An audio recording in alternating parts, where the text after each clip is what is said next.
하나님, 이 시간에도 저희들이 말씀 앞에 있사오니 부족하고 미천한 종에게 하나님의 말씀, 성경 말씀, 사도 바울의 귀한 서신 14권의 마지막 서신이라고 생각되는 유언적 서신의 몇 절의 말씀을 바르게 해석하며 함께 묵상하며 거기에 담긴 하나님의 진리와 교훈을 찾으며 마음에 새기게 하여 주시기를 소원합니다. 하나님의 영, 진리의 영께서 우리 가운데 계시오니 말하는 부족한 종이나 주를 사모하여 원근각처에서 먼 곳에서도 달려온 사랑하는 심령들 속에 은혜를 주시고 복을 주시기를 소원합니다. 예수님의 이름으로 기도하옵나이다. 아멘. 아멘. 디모데후서 1장 12절부터 18절 말씀, 바른 말씀을 지키자, 여기에 나와 있는 대로 그렇게 제목 붙여보았습니다. 12절 보십니다. 이를 인하여 내가 또 이 고난을 받되 부끄러워하지 아니함은 나의 의뢰한 자를 내가 알고 또한 나의 의탁한 것을 그날까지 저가능히 지키실 줄을 확신함이라. 이를 인하여라는 말은 앞절에 지난 시간에 생각한 대로 복음을 위해 전파자와 이방인들의 사도와 교사로 세우심을 입은 일 때문에 그런 뜻이네. 앞절에 복음을 위한 전도자가 되었습니다. 바울이 복음을 위해 전파자와 이방인들의 사도와 교사로 세우심을 입은 일 때문에 그는 옥에 갇혀 고난을 받고 있고 순교를 앞두고 있는 때에 이 마지막 유언적인 편지 디모데 후서를 쓴 것입니다. 그는 복음 전도자로서 고난을 당하고 있습니다. 그가 전도자가 아니었다면 이런 고난을 받을 이유가 없었을 것입니다. 이 악한 세상에서 하나님의 복음을 전파하는 것은 고난의 길입니다. 주님께서 복음을 증거하시며 십자가에 처형되셨고 바울은 복음을 전하다가 유대인들의 미움을 받고 이방 우상 종교 숭배자들, 우상 숭배자들에게 미움을 받아서 고난을 많이 당하였습니다. 사탄이 지배하는 세상, 하나님께서 마지막 심판 전까지 사탄에게 내어준 요한일서 5장의 표현대로 온 세상은 이 사탄의 권세 아래 있다. 사탄은 세상의 신이고 세상의 왕과 같은 이 세상 임금과 같이 성경에 묘사되어 있는 사탄이 지배하는 세상, 그리고 이 세상의 모든 사람들, 구원 얻지 못한 모든 사람들은 다 사탄의 권세 혹은 영향의 영역 아래에 있어요. 둘 중에 하나밖에 없어요, 세상은. 하나님의 백성, 하나님을 바로 섬기는 자들이 아니면 마귀의 권세 아래에 있어요. 본인이 알든 모르든 간에. 본인들이 모르겠죠. 많은 사람들은 우리가 그거 모르는데 그러겠죠. 나는 내 정신으로 하는데 자기 정신으로 살겠죠. 그러나 자기 정신으로 살면서 죄짓고 하나님 없다고 그러고 하나님 없이 사니까 사는 그 행태를 보면 그것은 마귀의 권세 아래 있구나 알게 될 것입니다. 알아야 할 것입니다. 그래서 세상과 사탄과 악령들의 역사는 복음 전파하는 거 싫어해요. 하나님 얘기하는 거 싫어해요. 영혼 구원하는 일을 가장 미워하고 싫어합니다. 그래서 요즘 우리가 방송이나 TV에도 다른 거는 다 할 수 있어요. 거기에서 별별 미신 행위도 다 방영이 되고 다 하는데 단지 예수 믿고 구원 얻는 얘기만 빼놓고 다 돼요. 그것이 세상의 현실입니다. 절대로 나가서 예수 믿는 얘기를 하면 안 돼요. 다른 얘기는 다 돼요. 이상한 세상이지요. 그러니까 그래도 감사하죠. 이런 악한 세상에서 그래도 유튜브가 그렇게 좋은 도구는 아니지만 거기에도 잘못된 거 천지지만은 그러나 유튜브 같은 그런 자유로운 그런 도구들이 있어서 말씀을 전하는 도구로 쓰인다는 것은 그것도 감사한 일이기는 하죠. 그러나 사도 바울은 고난 중에서 부끄러워하지 않았다. 이 고난을 받을 때 부끄러워하지 아니하였습니다. 그 이유는 부끄러워하지 않는 것은 나의 의뢰한 자를 내가 알고 또한 나의 의탁한 것을 그날까지 저가 능히 지키실 줄을 확신함이라. 오늘 본문에 그렇게 말씀했죠. 바울이 의뢰한 자, 나의 의뢰한 자는 하나님이죠. 하나님과 예수님. 바울은 하나님 믿고 예수님 믿는 자이죠. 예수님도 신적 구주이시니까 하나님이십니다. 삼위일체 하나님이십니다. 그래서 하나님과 예수님을 가리키고 또 바울이 의탁한 것이 무엇일까? 바울은 무엇을 하나님께 의탁했을까? 바울이 의탁한 것은 가까이는 자기의 생명을 먼저 맡겼죠. 물론 단순히 죽는 문제가 아니고 바울은 자신의 영원한 생명, 이미 예수님 믿고 받은 영생의 생명을 주님께 다 맡기고 우리 신자들이 제일 중요한 게 그 생명이죠. 우리가 배신하고 불신하고 믿음 잃어버리는 것이 가장 큰 문제니까 믿음만 잃어버리지 않으면 돼요. 우리가 믿음 잘 지키면 그러면 영생에 이르니까 죽는 것이 겁납니까? 죽음이 겁나는 것입니까? 죽으면 빨리 천국 가니까 좋은 것이 아닙니까? 내가 일부러 죽을 것은 없지만은 자살은 죄니까 자살하는 것은 안 되지만은 죽음을 겁내지 않습니다. 죽음을 겁내는 사람은 수상한 사람이에요.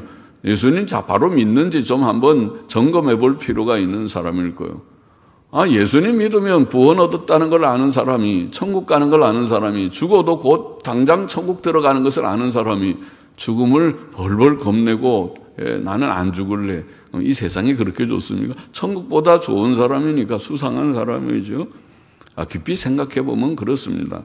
그래서 자기의 영적인 생명뿐 아니라 특별히 그가 사명으로 받은 복음 사역과 자기가 세운 교회들을 주님께 의탁했을 것입니다. 그렇죠? 바울은 주여 내가 예수님 믿고 구원 얻어서 찾는 이 내 생명뿐 아니라 내게 주신 이 복음 사명, 복음 전하는 이 목숨을 내 육신의 목숨은 이미 내놓았고 그거 겁내지 아니하고 복음을 위해서 내가 사는데 이 복음 사역과 모든 교회, 처처에 세워진 교회가 사탄과 싸우고 있습니다. 이 땅에 있는 교회는 싸우는 교회잖아요. 사탄이 가만두겠습니까? 교회들을 사탄이 가만두지 않고 이미 다 잡혀서 배교한 교회들도 많을 것이고 사탄의 밥이 돼가지고 그래 너는 됐다. 그 정도만 그래 설교도 그 정도만 해라. 그 정도. 그렇게 세상인지 진리인지 알쏭달쏭하게 그렇게 해라. 그렇게 세상과 진리를 섞어서 해라. 요즘 WCC처럼 바른 말도 있는 것 같고 틀린 말도 있는 것 같고 다 뒤섞어가지고 혼란스럽게 해서 그렇게 전하라. 그렇게 하면 마귀밥이 될 듯하니까 그렇게 하는 그런 것이 아니라 바르게 하려고 할 때에 역풍이 항상 불게 되어 있으니까 그래서 그것을 의탁했습니다. 나의 의탁한 것을 그날까지 저가 능히 지키실 줄 그날은 주의 재림의 날이라고 보입니다. 심판의 날이기도 합니다. 주의 재림의 날까지 우리의 신앙 생명을 지켜주셔야 되고 우리의 이 복음 사역 또 교회도 지켜주셔야 할 것입니다. 성도들 주의 피 흘려 사신 백성들이 중간에 포기하지 않도록 끝까지 믿음 지키십시오 하고 말해야 되고 또 믿음 지키는 교회가 있도록 그렇게 와서 2000년 동안 교회는 2000년 신약교회의 역사는 많은 어려움이 있는 중세천년이 얼마나 어려운 시대고 많은 어려움 가운데서 교회가 땅 위에 있지 못하고 저 산속에 들어간 시대도 있고 종교개혁 시대는 그러지 않았습니까? 또 일제시대는 감옥에 다 많이 들어가는 시대도 있고 공산체에서는 어떻게 못 살아서 다 내려온 이북 사람들이 많잖아요. 우리나라는 남대문 시장 다 상인들의 주축이 아마 이북 사람들일 거요. 왜 그 이북 사람들이 여기 내려와 서울에서 사옵니까? 공산주의 싫어서 내려온 사람들이에요. 우리 아버지도 그 중에 한 사람이고요. 금화에 구철원에 몇천 평 농장 다 버리고 헐을달신으로 내려온 사람 중에 하나니까 아버지도 공산주의가 얼마나 나쁘다는 것을 아주 뼈저리게 안 사람이에요. 그런 사람들 천지죠. 그런 사람들이 내려왔으니까 그 사람들은 사상의 신앙 사상이 어떤 데는 좀 진보라는 말을 내가 안 좋아하지만 자유적이게 보여도 이념적인 것은 아주 보수적인 사람들도 많아요. 특별히 통합적 속에도 그런 사람들이 많아요. 통합적은 신앙은 좀 자유적인데 그런데 이념적으로 보수적인 사람도 꽤 있어요. 그 가운데. 자, 여하튼 주의 심판 때까지 하나님께서 지켜주셔야 할 것입니다. 싸우는 교회들을 지켜주실 것입니다. 사도 바울이 고난을 부끄러워하지 않았던 이유는 한마디로 하나님 때문입니다. 하나님께서 다 계셔서 살아계신 하나님께서 공의로 다스리시는 것을 굳게 믿었습니다. 공의로 다스리시니까 바울이 고난당할 때 그것이 정당하게 당한 고난이면 자기가 잘못해서 고난당하는 건 뭐 당하는 게 싸지만은 그러나 정당하지 않은 고난이라면 하나님께서 다 보시고 이놈들 내 종 바울을 함부로 너희가 그렇게 핍박하고 하다니 해치다니 내가 너희를 보복하리라 가만두지 않으리라 할 것이고 또 주님은 사랑이 풍성하시니까 자기 백성과 사랑하는 종들을 결코 버리지 않으실 것입니다. 주님이 얼마나 사랑하는데 주의 백성들을 사랑하는데 그냥 고난에 방치해 두겠습니까? 두지 않아요. 하나님께서 도와서 아주 119 이상으로 빠르게 와서 도와주시기도 하고 또 주님이 전능하시니까 도울 능력도 충만하십니다. 주님이 능히 도와주십니다. 그러니 주님을 의지하기 때문에 나의 의뢰한 자를 내가 알기 때문에 고난을 부끄러워하지 않고 아무 염려할 것이 없어요. 주님이 다 아시니까 공의의 하나님, 사랑의 하나님, 전능의 하나님이 다 모든 것을 아시고 갚아주실 것이니까 오직 주의 종들은 오직 우리 성도들은 하나님의 뜻대로만 살면 돼요. 믿음 가지고 순종하면서 바르게 살아가면 모든 것을 승리하게 될 것을 믿습니다. 그것이 성경의 가르침이잖아요. 먼저 하나님의 나라와 그 의를 구하라. 무엇을 먹을까 무엇을 마실까 걱정하지 말고 의식주 걱정하지 말고 또 아파 죽을 거 걱정. 아이고 코로나 때문에 큰일 났다. 큰일 나긴 뭐가 큰일 나요. 코로나는 처음부터 얘기한 대로 하나님의 재앙은 하나님께서 징벌하시는 자를 위해서 재앙을 내리시는 거지 하나님의 사랑하는 백성들을 죽이려고 재앙 내리는 그런 정신없는 하나님이 아니신 줄을 믿습니다. 그러니까 믿음 생활만 잘해요. 바로 잘 못할 때 조금 아플 수는 있지만은 그건 약간 하나님께서 경고하는 정도고 걱정하지 말고 그렇게 우리가 나아가야 할 줄을 믿습니다. 살아계신 하나님을 믿기 때문입니다. 13절 보십시다. 너는 그리스도 예수 안에 있는 믿음과 사랑으로서 내게 들은 바 바른 말을 본받아 지키고 저는 사도 바울은 사도 바울이 죽을지도 모릅니다. 아마 죽을 것입니다. 이 디모데후서 쓰고 순교했을 것입니다. 그러면은 마지막 유언적으로 말씀의 계대와 같은데 바울이 전했던 말씀 이제는 디모데가 전해야 될 때가 오고 있습니다. 그래서 내가 너에게 전한 바른 말을 내게 들은 바 바른 말을 본받아 지키고 바른 말 그것이 정통교리죠. 정통이라는 말은 아주 좀 낡아 보이는 표현이지만은 그러나 좋은 말이잖아요. 바른 말이라는 말, 정통이라는 말은 이상한 이단이 아니고 이설이 아니고 정설, 정통, 바른 말을 본받아 지킨다는 언어를 보니까 바른 말들의 개요를 지킨다. 개요 혹은 윤곽 혹은 우리는 본이라고 말하죠. 바른 말들의 본 하나의 표준입니다. 무엇이 바른 말입니까? 사도 바울이 사도적 교훈의 그 요지를 개요를 오늘날 기독교가 역사적 기독교 말하는 것은 그것이잖아요. 사도적 교훈, 성경의 교훈이 뭐냐? 사도 바울이 전한 복음이 무엇이냐? 로마서와 갈라디아서에 있다. 이신칭이다. 우리가 알듯이. 그러면 사도적 교훈, 이 사도 바울이 14권의 성경, 히브리서까지 14권의 성경, 또 뿐 아니라 신약 성경 27권, 더 넓게 66권의 신구약 성경의 요점이 무엇이냐? 개요가 무엇이냐? 그거를 우리가 믿는 것 아닙니까? 그거 안 믿습니까? 성경에 관심이 없습니까? 성경 읽기를 포기했습니까? 바른 말의 본을, 바른 말의 개요를, 그 윤곽을 지키라. 지키라는 말은 사실은 가지고 있으라, 간직하고 있으라. 간직하고 있다. 가진다는 말의 명령어입니다. 가지고 있으라, 가지고 있으라. 그걸 지키는 것입니다. 본받아 지키고 지키라. 지키라. 명령어로 되어 있습니다. 명령어로. 지키라. 바른 말을 지키라. 또 우리 안에 거하시는 성령으로 말미암아 내게 부탁한 아름다운 것을 지키라. 이렇게 되어 있습니다.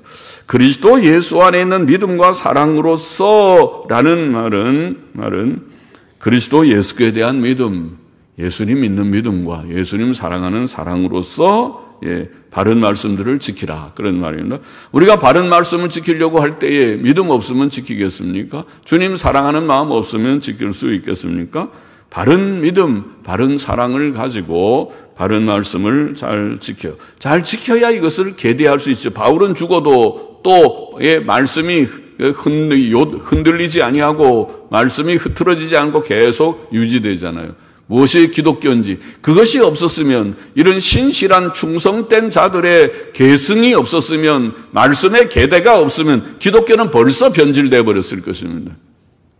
신실한 종들이 아직도 살아 있었기 때문에 2000년의 역사가 흘러도 기독교는 변하지 않고 아직도 정통 기독교는 흘러내려가고 주님 오실 때까지 흘러내려갈 것입니다. 그것이 소수이든 다수이든 그 차이는 있을지 몰라도 그 맥이 끊어지지 않을 것입니다. 다 배교하고 가더라도 신실한 젊은이가 또 일어날 것입니다. 칼빈 같은 인물들이 종교개혁, 천년의 어두운 그런 시대가 지나가고 그 전에 종교개혁 이전의 인물들이 더러 몇 명 있었지만은, 그러나 또 때가 되어서 루터나 칼빈 같은 인물이 일어나서 성경적 기독교로 다시 돌아가야 된다. 성경으로 돌아가야 된다. 그렇게 해서 개신교회가 시작되게 되듯이 말이죠. 감사한 일이죠, 하나님께서. 내게 부탁한 아름다운 것이라는 것은 바로 이런 복음 전파의 사역입니다.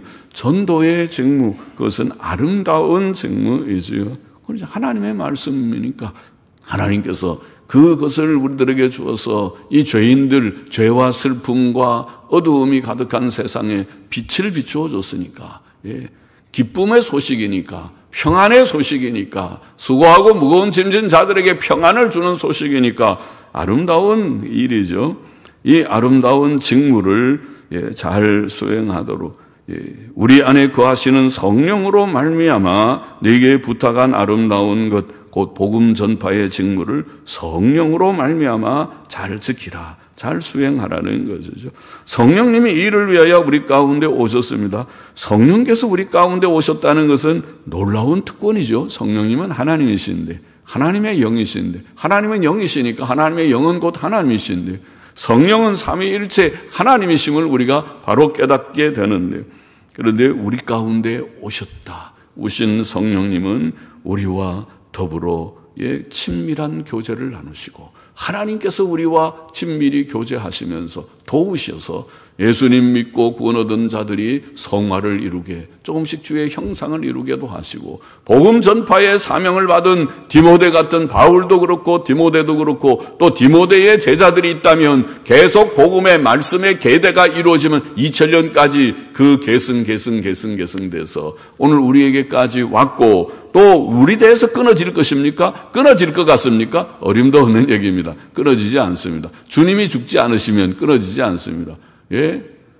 제가 그랬죠. 아이고, 제가 합동 1973년도에 신학부 들어갔을 때에, 73년이죠. 73년에 들어갔을 때에, 그때 들어갔다가 제가 이제 또 군대 갔다가 76년에 다시 복학해서 그 다음에 졸업을 할 때쯤에, 제가 들어갈 때는 박형영 박사님이라는 그 신학자는, 우리 한국교회의 기둥 같은 인물인 신학자는 벌써 은퇴를 하고 1년 전인가 은퇴를 했어요. 제가 졸업할 때, 학년 때는 그분이 별세하셔서 돌아가셔서 소천하셔서 장례식을 치르고 우리 학생들이 운구위원을 했어요. 그러면서 제 생각에 제가 무슨 얘기를 하려면, 박형영 박사님이 대단한 인물인데 총신의 박형용 박사를 있는 그런 조직신학자가 없더라고요. 제가 보기에는. 아마 지금도 없어요. 지금까지도 보면 제 생각에는 그래요. 조직신화가 없어서 제 생각에는 다 대단한 어른인데, 참 훌륭하신 분인데, 어떻게 그 제자가 없을까? 그런 생각을 했어요. 그러나 이제 나중에 이게 세월이 지나면서 제자가 함부로 나오는 게 아니더라고요. 예? 이런 제자라는 것은 100년에 한 번, 몇백 년에 한 번씩 나오는 거지, 누가 훌륭한 인물이 있다고 제자가 탁 있고 또 있고 그런 것 같지는 않아요. 그러나 그 맥락은, 박형용 신학의 맥락은 끊어지질 않아요. 많은 제자들이, 많은 그 사상을 그래도 좋게 생각하고 따라가야 된다고 생각하는 많은 목사들이, 합동 측의 목사들이, 그들이 박형용 입장을 취하지 않아도 말은 우리 합동 측의 입장은 박형용 신학이고 뭐 그따위 소리라고 제가 죄송한 그런 소리를 해요. 그런 소리를 하려면은 그 입장을 좀 잘 알고 지키면서 그런 소리를 하면 좋은데, 이미 박형용 신학은 다 그들이 버린 것 같이 보이는 상태에서도 아직도 박형용 신학의 영향이 있다는 것은, 제자는 없어도 그 신학의 영향이 아직도 있구나 하는 것을 느낀다는 말을 하려고 하는 거죠. 끊어지지 않습니다. 대가 끊어지지 않아요. 하나님의 신실한 종들이 처처에서 일어나게 돼 있습니다. 일어날 것입니다. 바울은 디모데에게 그것을 말합니다. 우리 안에 거하시는 성령으로 말미암아 내게 부탁한 아름다운 것을 지키라. 성령의 도우심으로 그는 그 직무를 완수할 것입니다. 15절 보십니다. 아시아에 있는 모든 사람이 나를 버리니 이를 내가 아나니 그 중에 부겔로와 허모게네가 있느니라. 아시아에 있는 모든 사람이, 아시아에, 소아시아죠. 소아시아, 지금 터키 지역에, 거기 에베소를 중심해서 주위에 많은 교회들이 있는데, 많은 교회들이 있는데, 그 교회들이 바울을 다 버렸다고요? 아시아에 있는 모든 사람이 나를 버리니 이를 내게 하나니, 그렇다고요? 물론 모든이라고 하는 말은 제한적, 대략적 의미라고 봅니다. 아시아에 있는 모든 한 사람도 빼놓지 않고 바울을 다 버리지는 않았을 것입니다. 그 중에 바울을 그대로 믿고 추종하는 많은 성도들이 남아 있었겠지만은, 그러나 드러나는 그런 인물들, 이름을 말할 수 있는 인물들이 대부분이 바울을 반대하는 입장에 있은 것처럼 보이죠. 이 표현을 보면은, 사도 바울 쓸쓸했겠습니다. 힘들었겠습니다. 디모데는 그 사실을 알고 있었다고 말합니다. 이 일을 네가 안 하니 디모데도 알고 있어요. 그러니 디모데는 참 귀한 인물이, 더 귀한 인물이네요. 바울이 많은 제자들이 있었겠지만, 많은 사람들을 접해서 아는 사람들이 많았겠지만은, 그러나 디모데 같은 인물은 없었구나. 많은 사람들이 바울을 버렸을 때에 오직 바울과 입장을 같이 한 사람은 디모데 같은 인물이었구나. 그렇게 하니까 디모데가 참 귀한 인물이었구나. 그 버린 대표적인 인물 중에 부겔로와 허모게네라는 사람 이름도 나와 있어요. 부겔로와 허모게네는 아마 유명한 인물이었겠죠. 이름을 거명한 걸 보면은. 그러니까 사람들이 다 아는, 오늘날로 말하면 유명한 목사였을지도 모릅니다. 큰 교회 목사였을지도 모릅니다. 그러나 그가 바울을 버렸다고 말을 했습니다. 바울의 오늘 성경적 바른 교훈을 저버리는 목사들이 적지 않아 보이니까 그들도 유념해야 할 것입니다. 사도 바울의 전도 사역은 이와 같이 평탄치 않았습니다. 그가 곳곳에 복음을 전했을 때 그의 말을 믿고 그를 따르는 자들도 있었지만, 그의 말을 믿지 않고 그를 반대하는 자들도 있었습니다. 많은 사람들이 그를 이해하지 못하고 반대했다고 보입니다. 다 버렸다고 표현했으니까 그의 괴로움은 매우 컸을 것입니다. 그러나 이런 고통은 예수 그리스도께서도 친히 경험하셨던 바가 아닙니까? 주님께서 많은 무리들을 가르치시고 오병이어 또 떡 7개로 4,000명을 먹이는 그런 역사를 할 때 얼마나 사람들이 그를 좋아하고 따랐습니까? 예수만 따라다니면 배도 안 고프겠구나. 놀라운 기적의 떡을 먹고 병도 다 낫고 대단하다. 주님을 따라가겠지만은 그러나 예수님 십자가에 처형되실 때에 그 무리들이 아마 그 무리 중에 상당수도 거기 있었을 것 같은데 예수를 십자가에 못 박으라고 외치는 무리들 속에 아마 그들도 상당히 있지 않았겠는가. 만일 그렇지 않았다면 그 무리들이 전부 다 데모를 해서 안 돼요 하는 소리가 아니요 소리가 더 컸을 텐데 아니요 소리는 들리지 않고 다 예수를 십자가에 못 박으소서 못 박으소서 못 박으소서 하는 소리만 들렸잖아요. 그리고 제자들은 다 꽁무니 빼고 다 걸음 하나를 살려라고 도망치기 바빴고 자기 목숨 두려워서 모른다고 그러고 도망가고 그렇게 되지 않았어요. 다 버리지 않았습니까? 요한복음 6장 60절 이하에 보면 이런 말씀이 있어요. 예수님을 따르던 제자들 중에 예수님이 나는 하늘로서 내려온 떡이다. 나를 먹어야 산다. 그런 말씀하시니까 이거 참 어렵다. 가르침이 어렵다. 어떻게 우리가 예수를 먹어? 예수의 피를 마시고 예수의 살을 뜯어 먹어? 우리가 식인 정도 아닌데 어렵다고 많이 물러갔다 그랬어요. 물러갔다. 제자들 중에 많은 사람들이 물러갔다. 6장 60절 이하에 그렇게 되어 있어요. 그때 예수께서는 12제자들에게 너희도 가려느냐? 너희도 가려느냐? 아마 12명만 남았는지 다 가는 것 같이 가고 12명 너희도 가려느냐? 그때 시몬 베드로는 주여 영생의 말씀이 계심에 우리가 네게로 가오리이까? 네게로 가오리이까? 그것을 보면 주님의 사역에도 이런 쓸쓸하고 힘든 그런 시간들이 있어 보입니다. 사람들이 바울을 버린 것은 그의 입장이 바르고 강직했기 때문일 것입니다. 사람들은 보통 부드럽고 포용적인 것을 좋아하죠. 그래서 이 사회는, 이 세상은 다원주의 사회라고 하죠. 포용주의 사회입니다.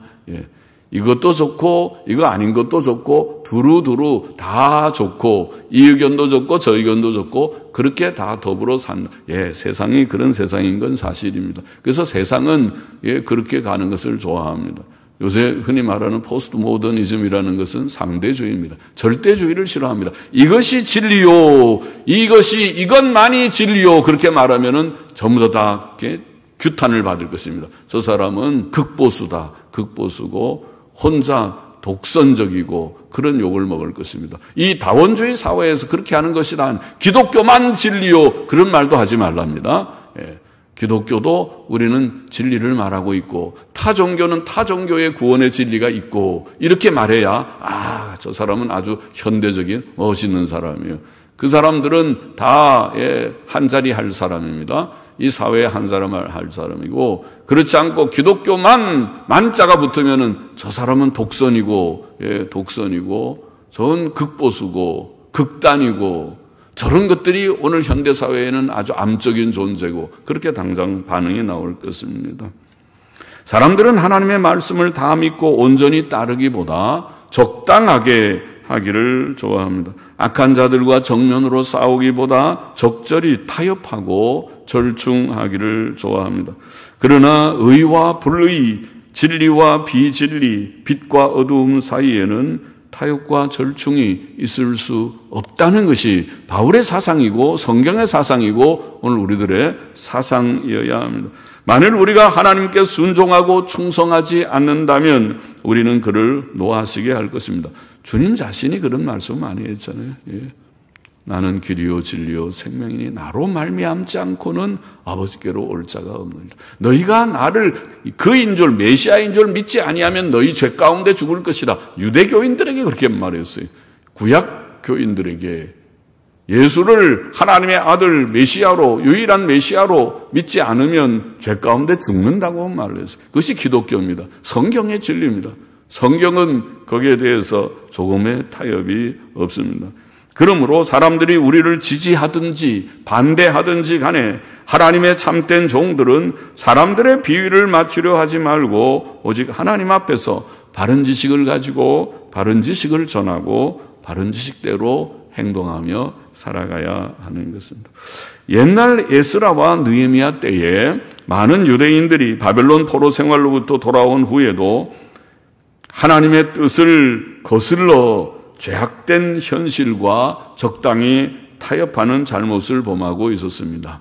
그래서 이방 사람들하고 연혼을 하고 성경이 하지 말라고 그랬는데 믿지 않는 사람하고 결혼하고 그렇게 했어요. 그러나 그때 에스라와 느헤미야는 어떻게 처신했던가요? 그것이 에스라서와 느헤미야서라고 하는 성경, 구약 성경의 중요한 역사서, 포로 귀환 후에 쓴 역사서의 중요한 내용이에요. 중요한 그 내용, 물론 에스라서는 성전 건축의 재건의 일이 있고 느헤미야는 예루살렘 성 재건의 내용이 내용적으로는 있지만은 그보다 더 중요한 것은 에스라서와 느헤미야 공통적인 것은 이스라엘 백성의 거룩 성결의 문제입니다. 그들이 돌아와서 또다시 부패했을 때에 에스라와 느헤미야를 통해서 다시 부흥운동이, 개혁운동이 일어나서 모든 죄악된 것을 청산했습니다. 죄를 청산하고 끊어버릴 것을 끊어버렸다. 그것이 에스라 느헤미야서의 아주 중요한 핵심적인 메시지입니다. 에스라 10장 11절에 보면 이제 너희 열조의 하나님 앞에서 죄를 자복하고 그 뜻대로 행하여 이 땅 족속들과 이방 여인을 끊어버리라. 보통 어려운 문제가 아니죠. 결혼했는데 이방 여인들하고 다 연혼해서 결혼했는데 그들이 하나님 없이 우상 숭배자들이기 때문에 그들을 돌려보내라. 그거는 참 어려운 일이죠. 그들 중에 자녀를 낳은 자들도 있었다고 했는데 다시 다 정리해서 다 보낼 사람들 다 보내. 그들이 개종해서 바르게 돌아오지 않는 한 그들과 적당한 타협은 없지요. 그래서 이방 여인을 끊어버리라. 그러고 끊어버렸다는 것입니다. 느헤미야 13장 1절 3절도 그날에 모세의 책을 낭독하여 백성에게 들렸는데 그 책에 기록하기를 암몬 사람과 모압 사람은 영영이 하나님의 회의에 들어오지 못하리니. 암몬 사람, 모압 사람은 이스라엘 총회의 회중에 들어올 수 없다. 교회 회원이 될 수 없다. 멤버가 될 수 없다. 그 말이죠.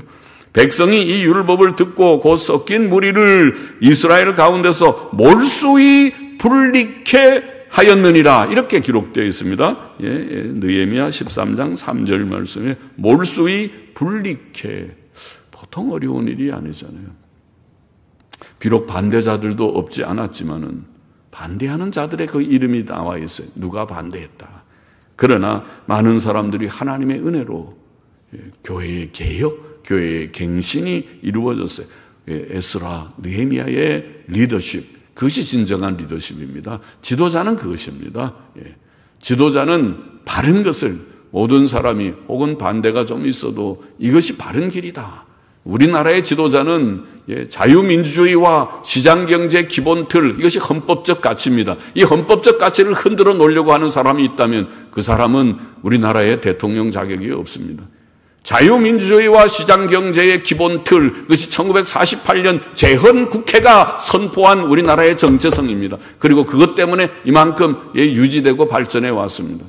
그것을 오늘날 흔들어서 누가 이 나라를 사회주의로 이끌고자 하는 그런 음흉한 계획을 가지고 있다면 그것은 성취되지 않을 것입니다. 많은 기독교인이 거기에 대해서 동의하지 않을 것이기 때문에, 기독교인은 하나님 앞에 기도하고 있기 때문에 이 나라가 쉽게 작용화되지 않을 것입니다. 많은 반대가 있었지만 하나님의 은혜로 지켜서 에스라와 느헤미야의 리더십이 이루어졌습니다. 우리는 오늘날에도 이런 지도자들이 있기를 소원합니다. 오늘날에도 교회들 안에 이런 개혁과 부흥이 일어나기를 소원하고 소망하는 것입니다.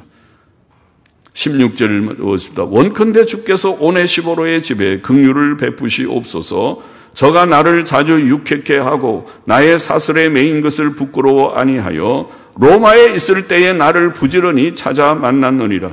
원컨대 주께서 저로 하여금 그날에 주의 긍휼을 얻게 하여 주옵소서. 또 저가 에베소에서 얼마큼 나를 섬긴 것을 네가 잘 아느니라. 얼마큼, 얼마나 많이, 호사라는 말, 얼마나 많이, 얼마큼, 얼마나 많이가 더 좋게, 얼마나 많이 나를 섬긴 것을 네가 아느니라. 사도 바울에게는 고난만 있은 것이 아니고 하나님의 위로도 있었습니다. 그것은 오네시보로, 오네시보로의 집을 통하여 받은 위로이었습니다. 오네시보로와 그의 가족들은 하나님께서 바울에게 보내신 위로와 격려이었습니다. 우선 그는 바울을 자주 유쾌케 하였다. 그렇게 표현해. 유쾌하다는 표현을, 재미있는 표현이죠. 사도 바울은 고난 중에 때때로 피곤하여 지쳤을 것입니다. 그러나 오네시포로의 방문은 그를 기쁘게 하였고 그를 격려했습니다. 그렇죠. 참 작은 말 한마디가 위로와 격려가 되죠. 얼마나 힘드셨어요. 얼마나 그러게 수고를 피곤하시겠습니까. 예. 또 오네시포로는 사도 바울이 사슬에 매인 것을 부끄러워하지 않았다. 그렇게 표현했습니다. 다 모두들이 부끄러워할 만한 때에 그는 참으로 믿음 있는 성도이었습니다. 세상 친구들은 사람이 부유하고 평안할 때는 가까이 하지만 가난하고 어려우면 떠나가죠. 그러죠. 돈 떨어지면 친구 떨어진다 그러죠. 친구 떠나간다. 그러나 믿는 사람은 그렇게 하지 않죠. 그렇게 해서도 안 되죠. 세상은 그렇게 해도 믿는 사람은 그런 거 가지고 계산적으로 이해타산적으로 친구 사귀는 사람은 예수 잘 안 믿는 사람이죠. 사도 바울이 옥에 갇히게 되고 사형을 받을 가능성이 많아졌을 때 그의 곁에 있었던 친구들은 소수이었습니다. 그것이 디모데후서 끝에 나오는 거죠. 소수이었습니다. 오네시포로는 그 소수의 사람들 중에 한 사람이었습니다. 또 오네시포로는 로마에 있을 때에 바울을 부지런히 찾아 만났다고 되어 있죠. 구금되어 있을 바울을 수소문하여 찾아온다는 것은 쉬운 일이 아니었을 것입니다. 그러나 오네시포로는 바울을 부지런히 찾아 마침내 그를 만났습니다. 날마다 하나님만 바라며 재판날을 기다렸을 사도 바울에게 오네시포로의 방문은 큰 위로이었을 것입니다. 오네시포로는 에베소에서도 사도 바울을 많이 섬겼었다고 바울은 증거합니다. 디모데도 그 사실을 알고 있었습니다. 사도 바울이 에베소에서 사역하는 동안 오네시포로는 여러 일들에서와 여러 방식으로 그를 도왔고 섬겼다고 보입니다. 그것은 사도 바울이 주의 종이었기 때문이었습니다. 오네시포로는 주의 이름으로 소자 하나를 영접하는 것이 곧 주 예수 그리스도를 영접하는 것이라는 주의 말씀을 실천했습니다. 본문의 교훈을 정리해 봅니다. 첫째, 우리는 말세에 주 예수님 때문에 당하는 어떤 고난도 두려워하지 말고 하나님의 바른 말씀, 역사적 기독교 신앙, 정통신앙, 바른 교회, 사도적 교훈, 예신앙, 무엇이라고 표현하든지 역사적 기독교 신앙을 우리가 잘 파악도 해야 되고 열심히 성경 읽어서 그렇구나. 기독교 교리 개요책도 좀 읽어보고 조유신학 책도 좀 어렵지만 조금 읽어보고 조금씩 요새 강의를 시작하고 있지만은 끝까지 잘 가는지 2년이나 지나야 다 마칠 듯한데 그런 역사적 기독교 신앙이 도대체 무엇인가? 성경적 교리와 교훈이 무엇인가? 그것을 열심히 우리가 잘 묵상도 하고 또 파악도 하고 웨스트민스터 신앙고백서도 읽어보고 바른 말씀을 잘 보수하고 악한 자들과 타협하지 말고 하나님의 바른 말씀을 전하는 계대하는 거죠. 계대. 말씀의 계대. 바울은 죽어도 바울은 지금 순교를 당해도 디모데가 있고 또 디모데도 나중에 늙어서 죽어도 그 다음에 또 다른 충성된 젊은이들이 계속 있어서 기독교가 유지해 와서 오늘 우리에게까지 와서 오늘 우리들의 마음속에도 보수 정통 많은 교회들이 그런 말 안 할지라도 합정동 교회만이라도 우리만이 아니라 많은 교회들이 있겠지만은 보수 정통 교회가 되어야 한다고 시대의 풍조를 따라가지 말아야 한다고 그렇게 말하고 하나님의 바른 말씀의 교훈이 무엇인지에 대해서 우리가 열심히 탐구하고 말세의 배교와 타협과 혼란의 시대에 역사적 기독교 신앙을 보수한다는 것은 외로운 길이고 힘든 일입니다. 힘든 일입니다. 박형용 시대도 그랬습니다. 박형용 평양신학교 박형용 박사가 할 때 그때 논쟁했던 것이 바로 같은 또래의 사람들이 김재준 이런 사람들이 그래서 나중에는 다 그 정체가 드러나서 오늘 기장 측이 되고 또 통합 측이 되고 합동 측이 되고 다 이게 쪼개져서 그 정체가 당시에는 잘 드러나지 않던 것이 시간이 가면 다 정체가 드러나게 되어 있어요. 그러니 바른 보수 신앙을 지켜본다고 하는 것은 많은 논쟁도 치러야 하고 힘든 일이죠. 욕도 많이 먹고 외로운 길, 고난의 길이지만 그것이 바른 길이었고 바른 길입니다. 그것은 마치 여호수아 24장 15절에 나와 내 집은 여호와를 섬기겠노라. 여호수아가 붙든 그 길과 같고 여호와께서 내게 말씀하시는 곳 그것을 내가 말하리라. 열왕기상 22장 14절에 미가야 선지자가 다른 많은 400명, 450명입니까? 많은 무리들이 잘못된 말을 할 때에 미가야는 바른 말을 내가 하겠다. 그 쉬운 일이 아닙니다. 엘리야나 미가야나 여호수아나 쉬운 일이 아닙니다. 우리는 또 우리 교회는 그 옛길 바른 길을 끝까지 지켜나가기를 원합니다. 지켜나가야 할 것입니다. 장로님들이 그것을 사명으로 느끼지 못하면 안 될 것입니다. 둘째로 부겔로와 허모게네를 포함하여 아시아에 있는 많은 교인들이 사도 바울을 버렸다.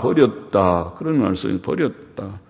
고라의 동료들과 유명한 족장 250명이 모세를 대적했듯이 모세를 대적하는 무리들, 우리 하나님의 종 모세라고 알고 있는 귀한 종 모세를 대적했듯이 가룟 유다가 주 예수 그리스도를 배신하고 은 30에 팔아먹었듯이 데마가 이 세상을 사랑하여 사도 바울을 버렸다. 디모데후서 4장 10절에 나와 있는데 그랬듯이 지상교회에는 그런 일들이 항상 그런 일들이 있는 것 같습니다. 부겔라와 허모게네를 포함하여 아시아의 모든 교인들이 많은 교인들이 바울을 버렸다. 우리는 그렇게 되지 않기를 원합니다. 우리는 그런 편에 서지 않기를 원합니다. 합정동 교회는 끝까지 주님의 편에 서서 주의 일을 위하여서 우리가 바쳐지는 교회가 되기를 원합니다. 배신하지 않는, 배교하지 않는, 변절되지 않는 교회가 되기를 원합니다. 여러분이 그렇게 되기를 원합니다. 셋째로 오네시보로는 로마의 감옥에 갇힌 사도 바울을 부끄러워하지 않고 부지런히 찾아 만났고 그에게 큰 위로와 기쁨을 주었다. 그것이 오늘 본문의 내용이죠.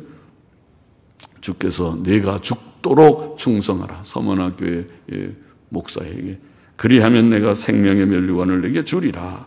그렇게 계시록 2장 10절에 말씀하셨는데 그것은 오늘 우리 모두들에게 필요한 교훈입니다. 죽도록 충성하는 주 앞에서 바른 일에 굳게 서서 신앙도 보수신앙 가지고 변절하고 배신하지 않고 오네시보로처럼 입장을 같이 해서 주님을 위해서 주의 일에 동참하는 그런 성도들이 되면 좋겠습니다. 되시기를 바랍니다. 오늘도 말씀을 나눈 자들 가운데 혹 이 말씀을 듣고 있는 자들 가운데 창조주 섭리자 하나님을 알지 못하는 자, 구주 예수님을 아직도 마음에 진심으로 영접지 않은 자들이 있다면 주께로 돌아오기를 바랍니다. 진짜 하나님이 계신가? 예수님이 구주이신가? 그렇게 질문한다면 이 책이 우리가 가진 이 성경책이 놀라운 이 책이 그 속에 다 있습니다. 성경에 다 나와 있습니다. 성경에 나와 있습니다. 어느 사람의 사상이 아니고 하나님의 위대한 책임이 성경에 있습니다. 자신이 죄인인 것을 다 깨닫고 모든 죄를 고백하고 청산해야 합니다. 다 버리고 예수님을 구주로 영접할 때에 죄 씻음과 의롭다 하심을 받고 구원을 얻습니다. 구원을 받는 날이 되기를 원합니다. 기도하십시다. 하나님 아버지, 부족한 종이 오늘도 말씀 몇 마디 증거하였고 또 초청하여 싸우니 주님 말씀을 받은 자들이 다 결심하고 보수신앙 갖기를 굳게 결심하고 배신하고 배반하지 않고 끝까지 죽도록 충성한 자 되기를 굳게 결심하며 실천하는 모두들이 되기를 소원하며 오늘도 구원 얻을 영혼들이 우리 가운데 혹 있으면 주님 영접하고 구원 얻게 하여 주시기를 소원하며